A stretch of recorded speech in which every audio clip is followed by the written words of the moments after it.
खबरों में आगे बढ़ते हैं। ग्वालियर कलेक्टर रुचिका सिंह पर गंभीर आरोप। सरकारी जमीन माफिया को देने का लगाया गया आरोप।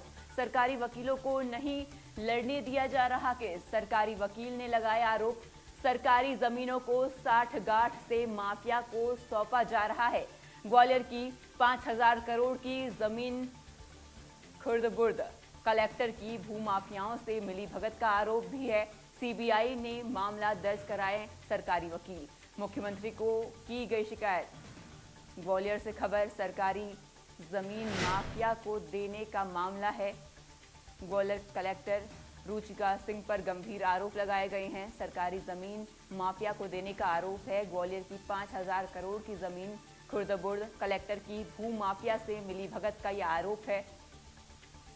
सीबीआई में मामला दर्ज कराए सरकारी वकील, ये मांग की जा रही है। इसी के साथ मुख्यमंत्री को भी शिकायत की गई है।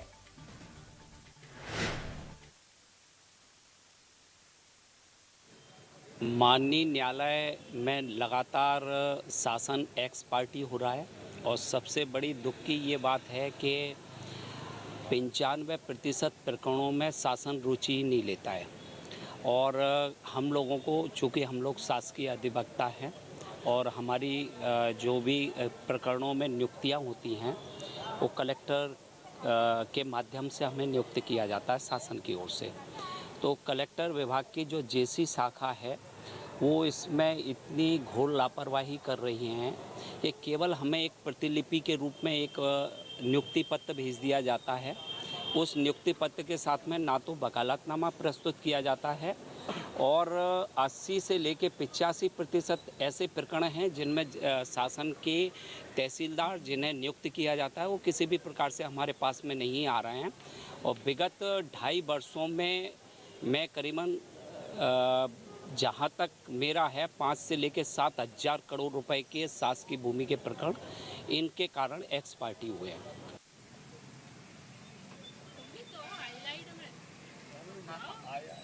सेवा करते हो फिर अलग हट जाते हो, ऐसा थोड़ी है। तो बराबरी तो खड़े।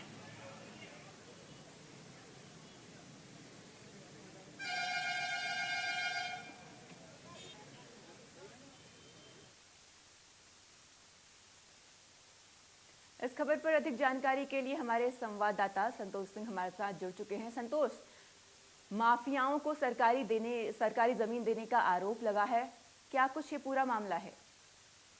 देखिए हिमांशी, पूरे मध्य प्रदेश में जो भूमाफिया हैं उनकी नजर सरकारी जमीनों या जो विवादित जमीनें उन पर गड़ी बैठी हुई हैं, लेकिन लगातार आरोप ये भी लगते रहे हैं भूमाफियाओं पर कि वो जिला प्रशासन या जो जिम्मेदार अधिकारी हैं उनके साथ मिलकर शासकीय जमीनों की खुर्द-बुर्द कर कर उसको अपने नाम कर रहे हैं। यानी कि करोड़ों रुपए की जो जमीन है उसको खुर्द-बुर्द करते हुए लाखों रुपए का, करोड़ों रुपए का मुनाफा कमा रहे हैं। लेकिन इसमें कहीं ना कहीं जिला प्रशासन के जो जिम्मेदार अधिकारी हैं उनकी मिली भगत की बात सामने आती रही है। लेकिन अब इस बात पे भी पुष्टि हो चुकी है। दरअसल राज्य सरकार के ही जो एजीपी हैं, यानी कि शासकीय अधिवक्ता हैं, शासकीय वकील हैं, ग्वालियर हाई कोर्ट और डिस्ट्रिक्ट कोर्ट में जो प्रैक्टिस करते हैं, गिरीश शर्मा इनका नाम है। इन्होंने एक पत्र विधि विभाग और प्रदेश के मुख्यमंत्री डॉक्टर मोहन यादव को साथ साथ सीबीआई जांच के लिए हाईकोर्ट में एक याचिका भी दायर की है और इसमें साफ तौर पर कहा गया है कि ग्वालियर जिले के जो कलेक्टर हैं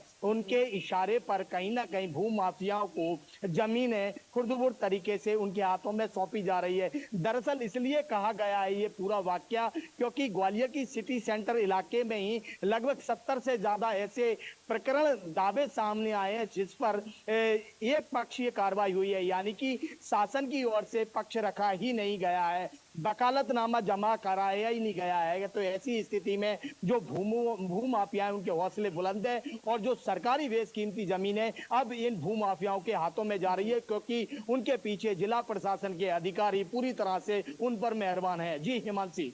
जी संतोष, अगर प्रशासन ही भूमाफियाओं के साथ मिल जाए तो ऐसे में जनता किसके पास जाए, ये एक बहुत बड़ा सवाल है।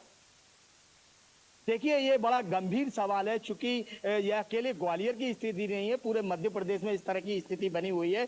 सरकारी जमीनें जो हैं उनको लगातार खुर्द-बुर्द किया जा रहा है और ये सब जिला प्रशासन की आंखों के सामने, उनकी नाक के नीचे हो रहा है। लेकिन इस पूरे मामले में जिला प्रशासन के जो जिम्मेदार अधिकारी हैं, खासकर जो जिला प्रशासन का जो मुखिया होता है, वो कलेक्टर होता है, जब वो ही इस पूरे मामले में रुचि ना दिखाए तो समझा जा सकता है कि किस तरह से भूमाफियाओं के हौसले बुलंद है और सरकार के जो नुमाइंदे हैं किस तरह से भूमाफियाओं के साथ मिलकर जो सरकारी बेशकीमती जमीन है उनको खुर्द-बुर्द करने का काम कर रहे हैं।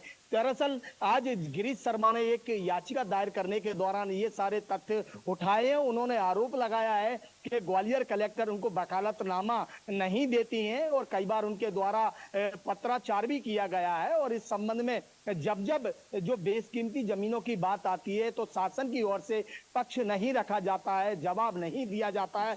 आखिरी स्थिति में वो जमीन जो जिस पक्षदार है यानी कि जो भूमाफिया उसका कहीं ना कहीं गुर्गा जो है, जो इस पूरे मामले को विवाद को लेकर कोर्ट तक पहुंचा है या जिला न्यायालय तक पहुंचा है, तो वो कहीं ना कहीं उसको इसका लाभ मिल जाता है।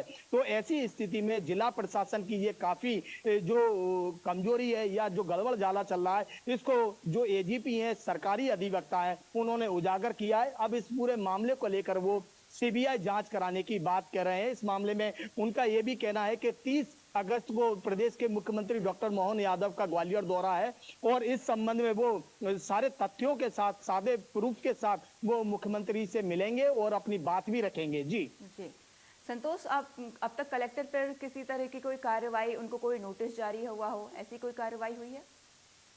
देखिए, दरअसल ये पूरा मामला 2 दिन पुराना ही है, तो इस मामले में फिलहाल जिला प्रशासन के अधिकारी इस पूरे मामले से कैमरे के सामने आने से बच रहे हैं। लेकिन जिस तरह से जो शासकीय अधिवक्ता है गिरीश शर्मा, उन्होंने अपनी बात रखी है और विद प्रूफ के साथ वो बात रखी है और उनका ये कहना है कि इस मामले में जरूरत पड़ी तो वो प्रधानमंत्री कार्यालय तक भी जा सकते हैं, चूंकि सरकारी जमीन बचाना उनका एकमात्र उद्देश्य ही नहीं। जिस तरह से भ्रष्टाचार और भूमाफियाओं के हौसले बुलंद हुए, उनके हौसलों पर लगाना जरूरी है, नहीं तो आने वाले समय में शासकीय जमीन कहीं देखने को नहीं मिलेगी। क्योंकि जिस तरह से शहर का विस्तार होना है, प्रदेश का विस्तार होना है, तो सरकारी जमीनों की आवश्यकता पड़ रही है, चाहे वहां खेल ग्राउंड बनाए जाए या एजुकेशन कोई सेंटर बनाए जाए या सरकारी कार्यालय बनाए जाए। जब सरकारी जमीन ही नहीं बचेगी तो ऐसी स्थिति में आने वाले समय में काफी परेशानी का सामना करना पड़ेगा।